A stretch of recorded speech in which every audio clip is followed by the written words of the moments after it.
తర్వాత ఈ మధ్య కాలంలో మనం అబ్జర్వ్ చేసింది ఏమంటే కొంత 20 ఏళ్ళు 30 ఏళ్ళ నుంచి పనిచేస్తున్నటువంటి అక్కడ కార్మికుల్ని తీసివేసి కొత్తగా వేరే వాళ్ళని జాయిన్ చేసుకుంటారు.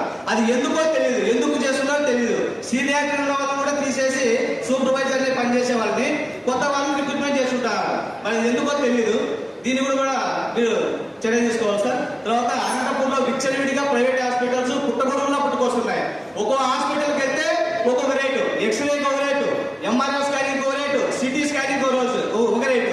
దయచేసి పేదల రక్తాన్ని పిండుతున్నాయి సార్ ఈ గవర్నమెంట్ ప్రైవేట్ హాస్పిటల్స్ అన్ని. గవర్నమెంట్ హాస్పిటల్లో సరిగా చూడు, ప్రైవేట్ హాస్పిటల్కి వెళ్తే విచ్చలవిడి రేట్లు, ఒక నిర్దిష్టమైన రేటును ఫిక్స్ చేసేసి జిల్లా అంతటా ఏ హాస్పిటల్ పోయినా ఎక్స్రేకి ఇంత రేటు ఉండాలా, స్కానింగ్ ఇంత రేటే ఉండాలా, ఎంఆర్ఐ స్కానింగ్ ఇంత ఉండాలని చెప్పేసి ఒక ఫిక్స్ చేస్తే బాగుంటుంది సార్. పేషెంట్ అవసరాన్ని బట్టి విచ్చలవిడిగా డబ్బులు వసూలు చేస్తారు. అంతేకాకుండా 108 కానీ 104 కానీ అంబులెన్సులు కానీ ఎవరు బట్టి వాళ్ళు పెట్టున్నారు, దాంట్లో ఆక్సిజన్స్ ఉండవు.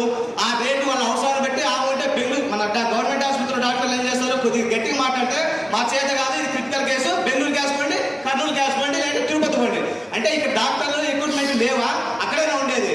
మరి ప్రభుత్వం ఈ ప్రజల కోసం ఇంత ఖర్చు చేస్తా ఉంటే ఎందుకు ఇక్కడ డాక్టర్లు ఎక్విప్మెంట్ సరిగా లేవు? వీటి గురించి ఒక్కసారి క్షుణ్ణంగా పరిశీలించి రేట్లన్నీ ఒకే విధంగా ఉండే విధంగా చూడాలని చెప్పేసి గౌరవ కలెక్టర్ గారిని కోరుతున్నాం సార్.